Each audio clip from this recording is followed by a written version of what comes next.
The star of one of gaming's most prolific series, Link has duked it out on every version of Smash Bros, but his rich and detailed history stretches far beyond the bounds of the fighting franchise. So today we're going to take an in-depth look at the origins of this character and every move he executes. The Legend of Zelda series was created by Shigeru Miyamoto, one of gaming's most prolific designers, who you also probably know as the creator of Mario. Miyamoto is such a precious asset to Nintendo that the company actually banned him from cycling to work because his safety is too valuable. Link is, of course, one of his most iconic creations, but Link might look familiar even to someone who's never heard of video games. That's because many of his core design elements were actually pulled from Peter Pan. Of course, many alterations to the character's design have accumulated over the years. One of my favorites was when character designer Yoshiaki Koizumi was strongly coerced to redesign Link for Ocarina of Time because of his wife's concern that all Nintendo characters had, quote, funny noses. Koizumi altered the design to make the cool Link we think of now, and, to quote him, make Link his wife's type. Koizumi then clarified that he didn't want to make Link too cool for Nintendo though, which is why he has him wearing, quote, long underwear.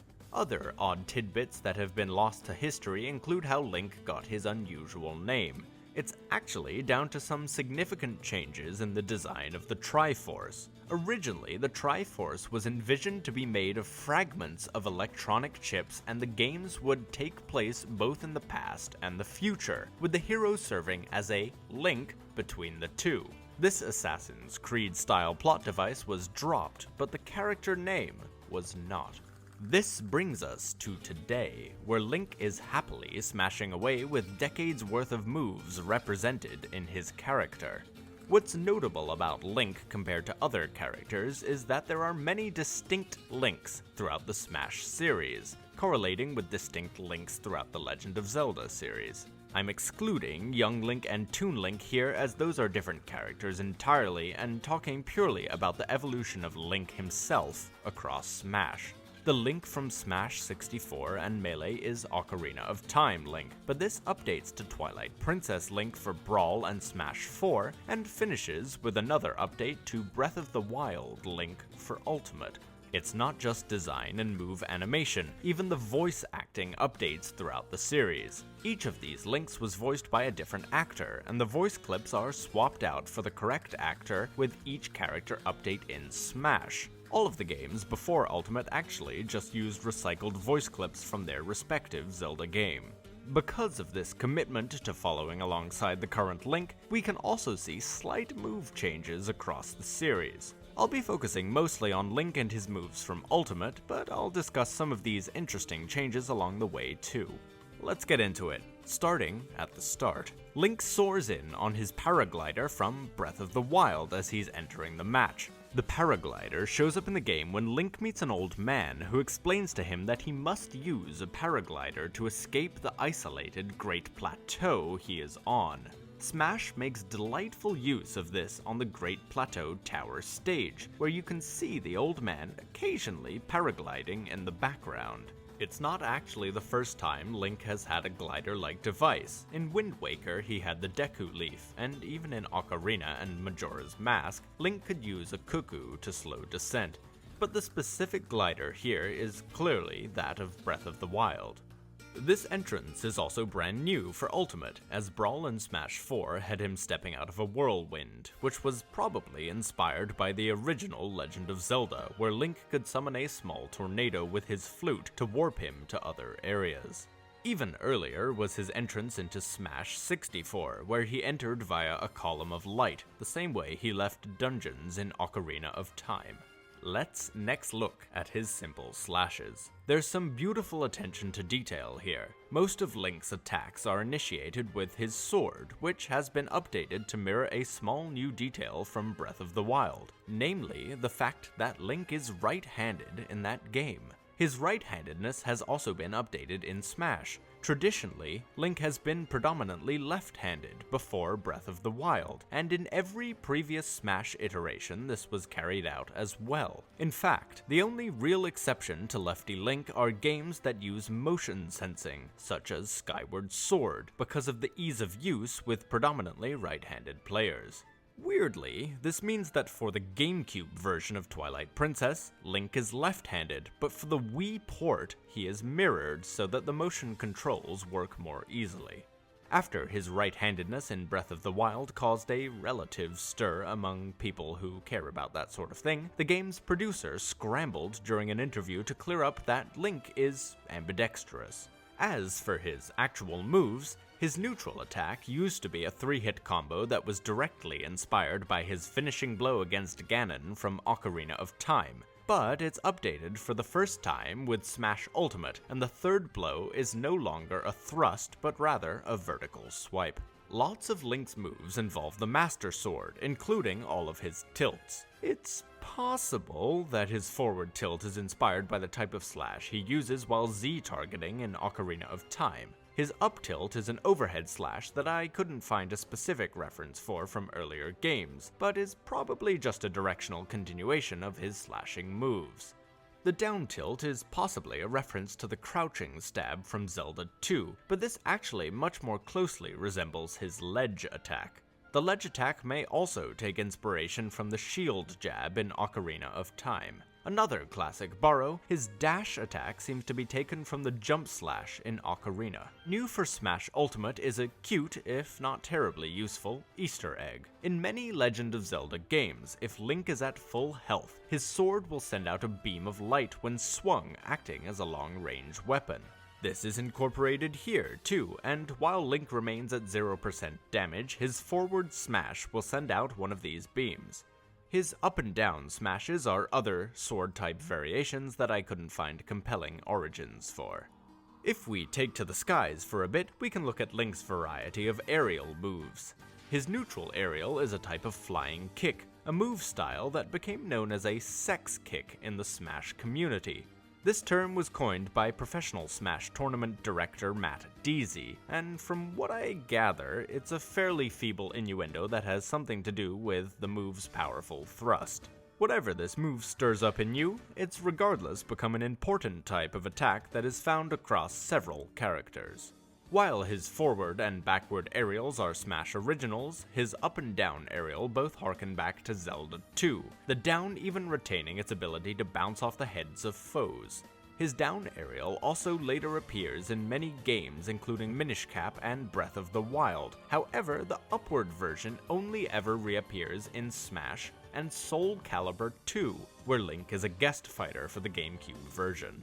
If we turn to his grabs, gone is the hookshot and claw of previous games, Link now grabbing opponents directly for the first time. Although Link uses the standard bubble shield alongside most other characters, he does make some minimal usage of his actual shield. We can see that in the animation he is holding the shield across himself underneath the bubble, and it does also help a little bit, blocking some projectiles automatically when it happens to be held out in front. Other borrowed animations include the idle pose, which shows Link assuming a battle stance, which may be loosely inspired by his Z-targeting animation in multiple Zelda games.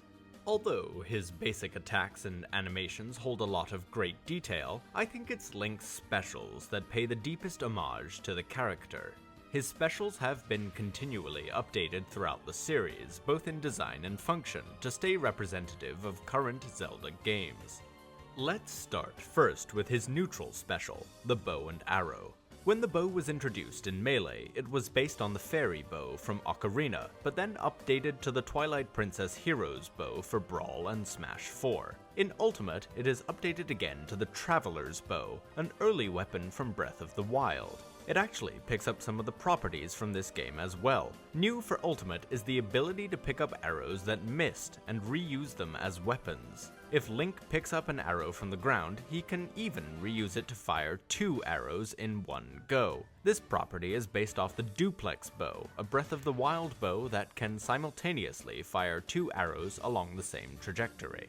Link's down special has also seen similar updates across Smash. He's always used bombs for this move, but as with many moves, 64 and Melee are based off the design of Ocarina, whereas Brawl and Smash 4 are modeled off of Twilight Princess. The bomb features a big update for Ultimate though, now being based off the quite different remote bombs of Breath of the Wild. In that game, Link has two types of bombs, spherical and cubic, which he can deploy and detonate remotely. Although only the round bombs transfer to Smash, the move functions pretty close to how it works in the source game, allowing Link to remotely detonate the bombs at will. His side special actually takes the rare step of downgrading for Ultimate. The move first appears in 64, although, as his neutral special in that game, side specials didn't start until Melee. As with the arrow and bomb, the boomerang has appeared throughout the Zelda series, since the original Legend of Zelda game, but the specific inspiration matches with the version of Link in each Smash. 64 and Melee use the boomerang from Ocarina, although it's worth noting that only young Link can actually use the boomerang in Ocarina and not adult Link. This may be why the boomerang is blue in Smash 64, as it might instead take inspiration from the item in A Link to the Past. For Brawl and Ultimate though, the boomerang gained a useful new feature inspired by Twilight Princess. Now the Gale Boomerang, it can summon tornado-like gales that can be used to bring items towards you in Twilight, although in Smash it instead moves opponents. The tornado feature is dropped, however, for Ultimate. Here, the boomerang is from Breath of the Wild, which doesn't have the Gale Boomerang's special attributes. Boomerangs themselves are, of course, a real item. People have used them for over 20,000 years, and Link is pretty much entirely using it incorrectly. There are boomerangs that have been used as a weapon for hunting, say, but these are designed as more of a precision throwing tool and won't come back. The design of a returning boomerang requires it to be thrown at an angle around 20 degrees from the top of your head to generate the correct torque to curve the boomerang back. If you throw it like a frisbee, as Link does, it would just generate lift and rise upwards before stalling and dropping out of the sky. It's wicked hard to perfect the right angle for a curved boomerang, but when it's done correctly, it can stay airborne for a ludicrously long time. The airtime record is over 6 minutes, and go very far, the distance record over a quarter mile. Link's final special is his Up, which is based on the spin attack used throughout the series, first appearing in A Link to the Past. The move is visually quite similar, including the color trail during the execution.